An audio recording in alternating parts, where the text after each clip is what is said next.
Вітаю, це Суспільне. Мене звати Лариса Волошина. А в ефірі тема дня Крим. Європейський Союз принципово готовий долучитися до української ініціативи щодо формату Кримської платформи. Про це заявив президент України Володимир Зеленський під час брифінгу на саміті в Брюсселі. За словами голови держави, під час саміту піднімалося питання порушення прав мешканців окупованого Криму Росією.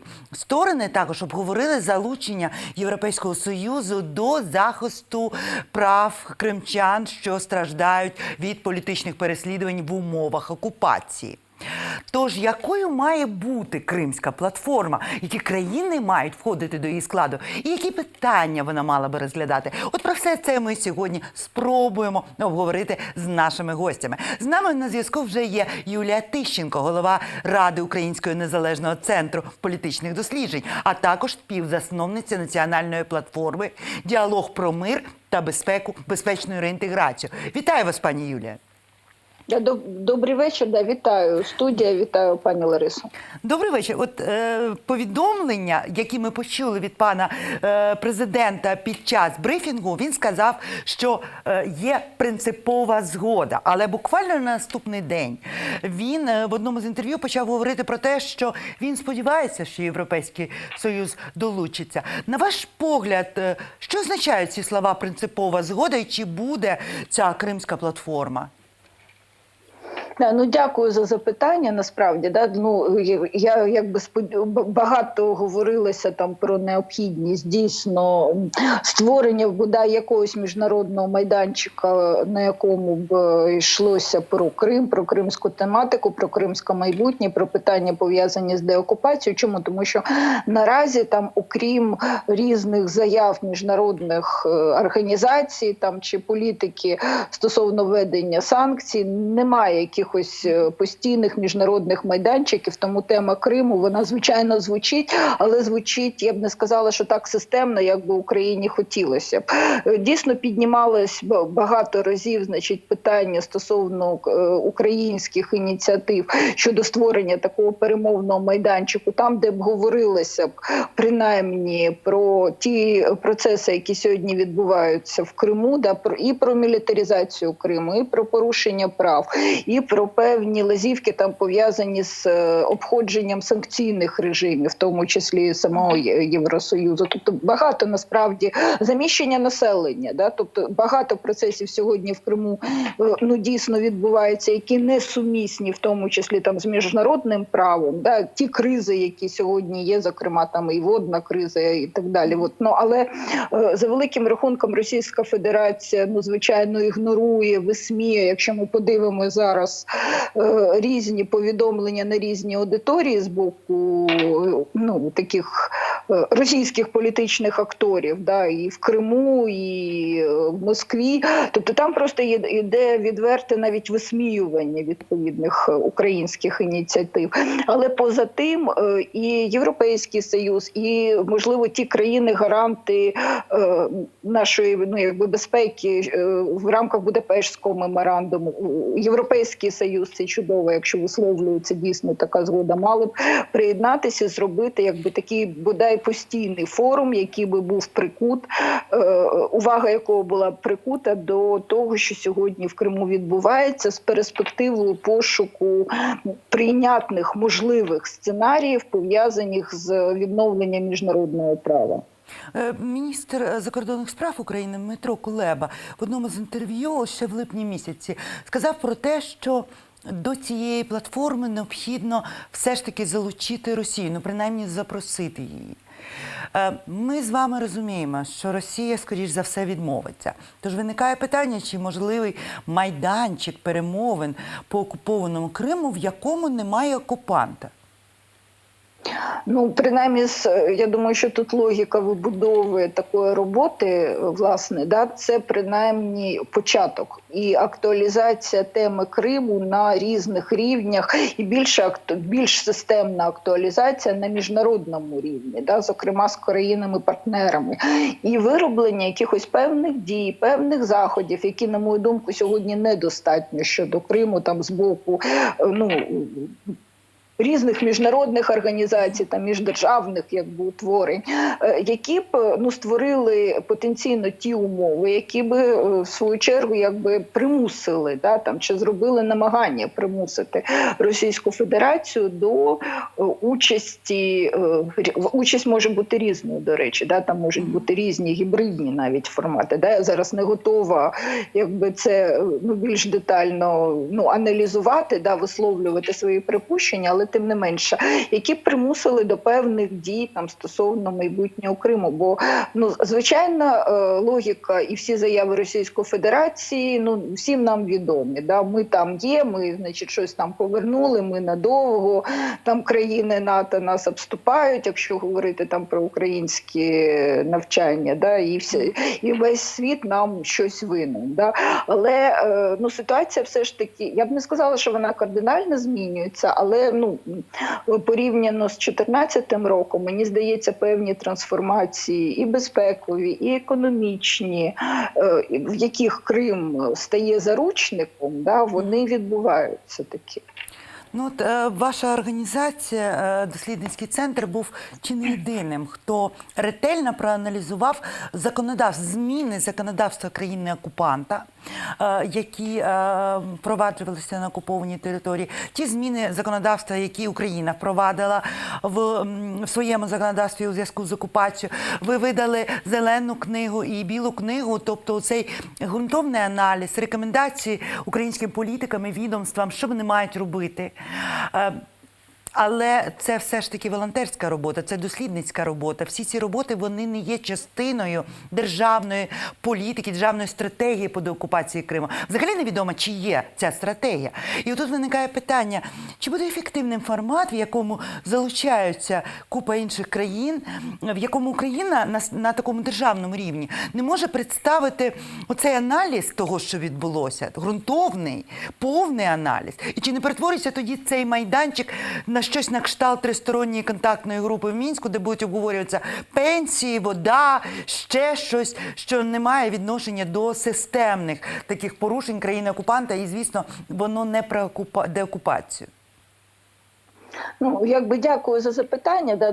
Мінський майданчик, я б його не розглядала все ж таки без нормандського формату. Це такий,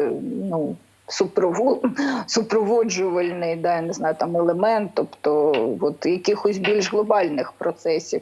І було б непогано, дійсно мати такий нормандський формат, хай на цьому етапі формально без Росії. Нормандський формат, я кажу, в лапках, це може називатись дійсно по-різному.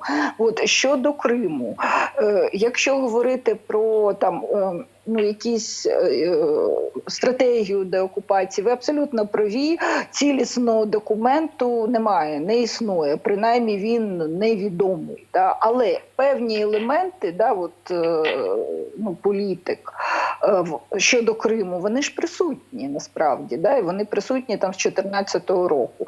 Це і питання стосовно залізничного сполучення, водопостачання, це і питання стосовно перетину адміністративної межі, і навіть пенсії, те, що турбує людей, хоч це абсолютно інша ситуація, ніж на Сході, і освітні права тих, хто проживає сьогодні на тимчасово окупованих територіях. Все це певною мірою такі пазли. Я б не скажу, що цілісної політики, до цілісної політики тут дійсно ще нам потрібно йти. Елементи ми з вами обговорювали щодо перехідного правосуддя, чи амністії, тоді виникає питання, чи різні не буде речі. це майданчиком для тиску, для спонукання України до певних односторонніх дій? Я не думаю, насправді, які тут можуть бути певні односторонні дії, бо Україна і так має доволі обмежене меню впливу стосовно саме того, що відбувається в Криму. А примус цей умовний Крим на Донбас, який Росія в різних форматах озвучує спочатку всі цієї страшної історії з 2014 року. Я думаю, що намагання такі будуть і в подальшому такі які якби ну, ця риторика, вона якби може там трошки трансформувалась, але вона нікуди не ділась.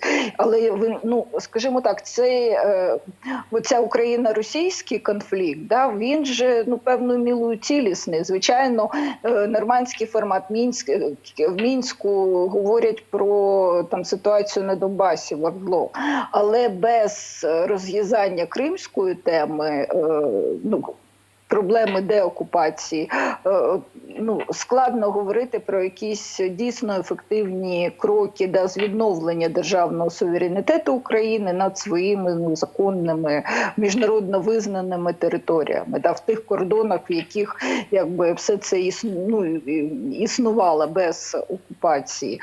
Але питання якби і порушень прав людини, і от як я говорила, там питання порушення міжнародного права, власне, те, що відбувається в Криму, те, про що говориться в різних міжнародних резолюціях, мені здається, має ну тут, от в такому форматі, стати більш системним і більш потужним.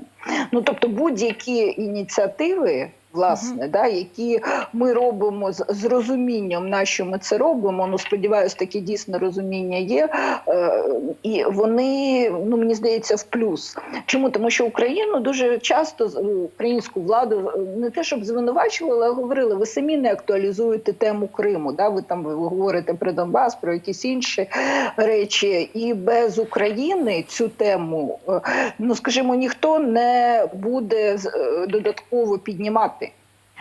Ну, знаєте, сценарій там Радянський Союз і окупація країн Балтії, це там наші онуки там щось зроблять. Ну, але мені здається, що ці сценарії можуть озвучуватись, але ну, в інтересах України от в рамках того глобального конфлікту їх, ну, скажімо, не йти за цими сценаріями, а намагатися зробити якби інші кроки в інтересах відновлення ну, суверенітету, в інтересах пошуків шляхів.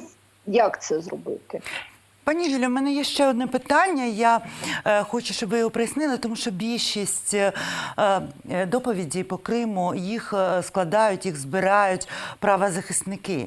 І вони доволі строкаті. Тобто є певні теми, є певні кейси, які обробляються. Але насправді порушення прав в окупованому Криму, воно всеосяжне. Оце я зараз фактично підвожу вас до тих білої і зеленої книги, яку ви створили.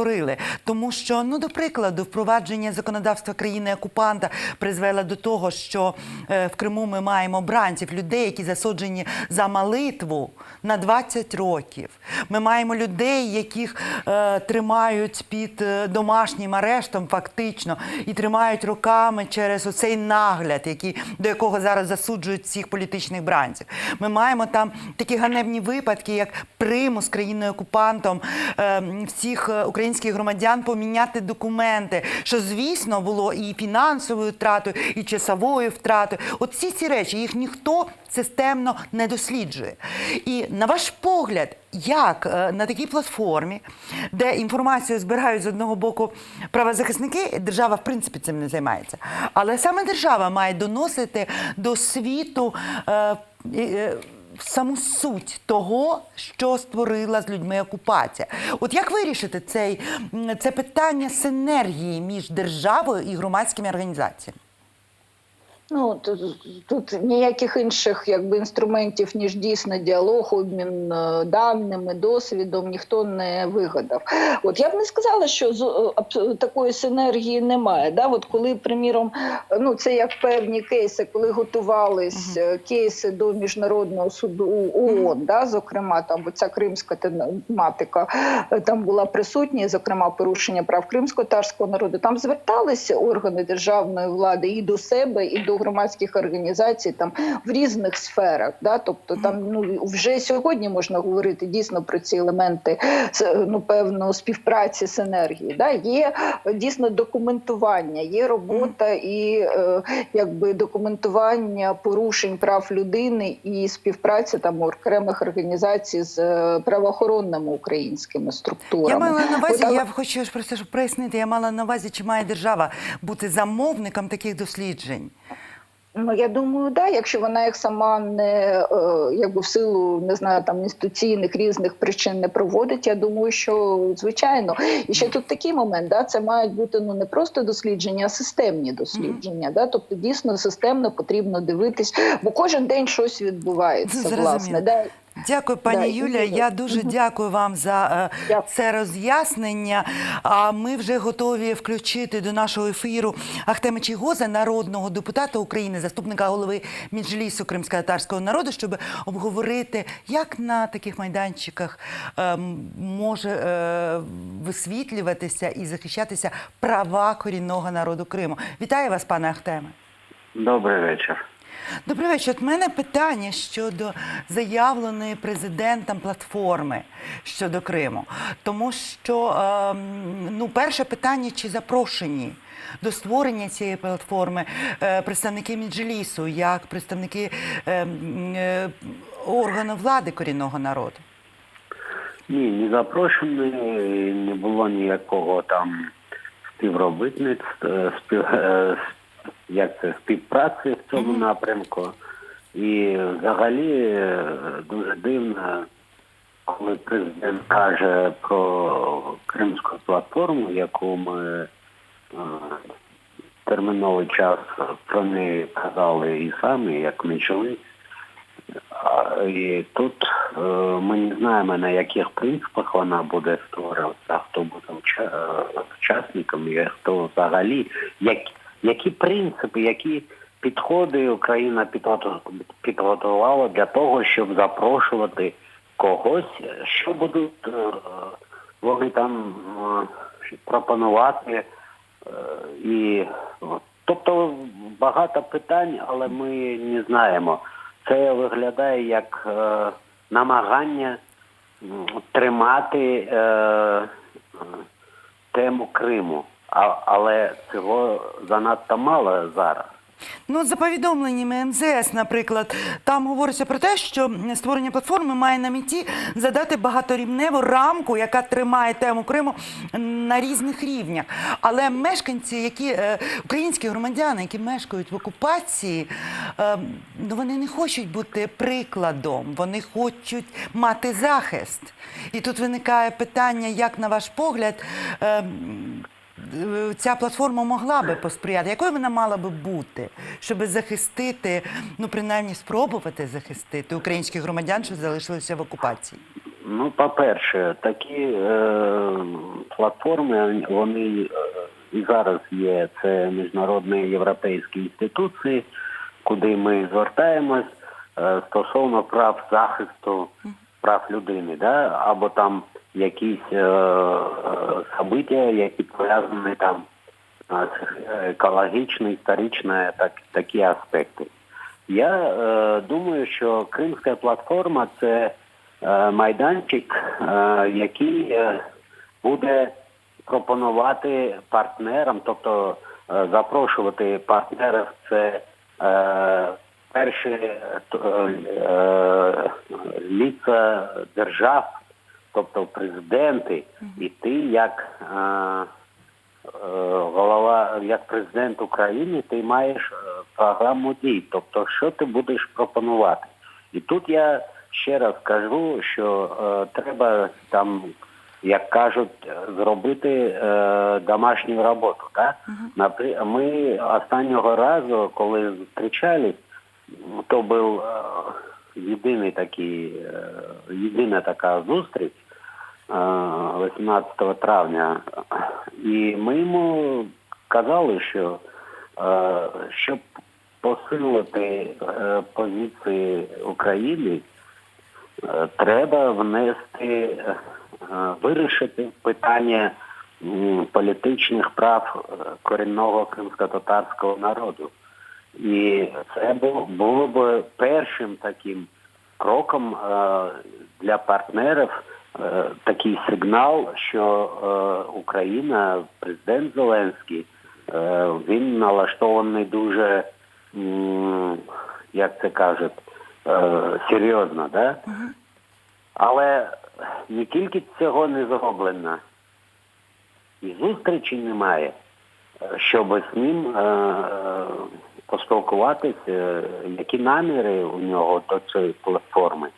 Те, що він запропонував Європейському Союзу приєднатися до цієї платформи, вибачте, Європейський Союз і інші інституції, вони запроваджують санкції і стосовно Криму. І ми наполягаємо, щоб ці санкції були ще жорстче. Але, тобто, багато питань немає зараз. Пане Ахтем, у мене є ще питання, яке стосується от якраз предмету обговорення на цих платформах. Тому що, з одного боку, ми бачимо наслідки окупації. Це екологічне розорення, економічне розорення, приниження людей. Це шалені строки за те, що людина якось не так, як подобається Кремлю, вірить, або якось не так думає. Це фактично ув'язнення, люди взяті в заручники. Це з одного боку. А з іншого боку, ми чуємо розмови про те, що вода, транспортне сполучення, пенсії і таке інше. Чи не вбачаєте ви ж таку небезпеку, що ця платформа може перетворитися виключно на майданчик, де Україна постійно буде звітувати і буде фактично погоджуватися на те, щоб спрощувати окупанту сам процес окупації?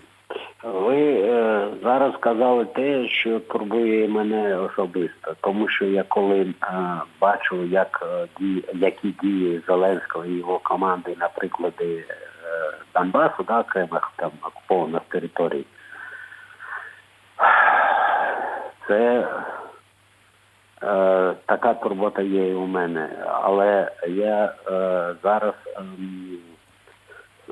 ще раз наполягаю на тому, що неможливо взагалі казати про Крим, не кажучи там про меншинство кримськотатарського народу або кримськотатарський народ як корінний народ. Неможливо створювати або пропонувати кримську якусь платформу і з нами це не обговорює. Ми, наприклад, давали такі пропозиції, що на базі Стамбула, Анкари, тобто ми бачимо, що Туреччина є дуже таким впливовим зараз ігроком на континенті, да? І тут чомусь, я ж кажу, багато питань. Ми бачимо від Туреччини і такі прямі заяви, де вони не церемоняться з агресором. Наприклад, міністр закордонних справ Туреччини Мевлют Чавушоглу, він закликав створити майданчик щодо ситуації по Нагорному Карабаху, тобто щодо Нагорного Карабаху. Він сказав про те, що як в Нагорному Карабасі, як і в Грузії, як і в Україні, колишні держави Радянського Союзу мають територіальні конфлікти через окупацію чи вторгнення сусідської держави. Тобто він прямо звинувачує Україну в окупації. Ми не чуємо подібних висловлювань від багатьох європейських політиків. Туреччина може війти в цей майданчик? Чи він, на ваш погляд, буде виключно суто належати Європейському Союзу? Я можу сказати, що Туреччина буде вести консультації з нами. І Туреччина дуже чітко знає, держить руку на пульсі Криму і кримських татар. І зараз Зеленському треба від такого пафосу прийти до конкретики в питанні Криму. І в першу чергу це буде виконання того домашнього завдання. Тобто ще є мало часу, але є час, коли треба показати свої такі чіткі які дії, позицію стосовно Криму і кримських татар. Пане Ахтеме, я хотіла спитати, розглядати а чи комунікує Туреччина з Меджлісом і Постійно. чи намагається чинна Постійно. влада залучити Меджліс для як посередника в перемовинах створенні цієї програми сприяння мусульманського світу для деокупації Криму? Чи є якісь такі принаймні спроби? Я вам так скажу, коли питання стосовно Туреччини, я думаю, що вплив Туреччини допомагає меншому тиску з боку Росії, тому що Путін знає, з ким має справу. Це не Макрон, це Ердоган. І тому, мабуть, Зеленський ще цього не знає. Ми постійно контактуємо з Туреччиною, і ми також зацікавлені в тому, щоб Туреччина і далі з Україною зв'язки були такими Міцними. стабільними і міцними. Да. Але тут виникає питання, чи зацікавлений, чи розуміє Офіс президента цю потребу. Пане Ахтеме, я вам дуже дякую за цю розмову і будемо сподіватися, що все ж таки питання платформи щодо Криму, що воно буде все ж таки бути предметним і буде сприяти якраз деокупації і захисту прав, а не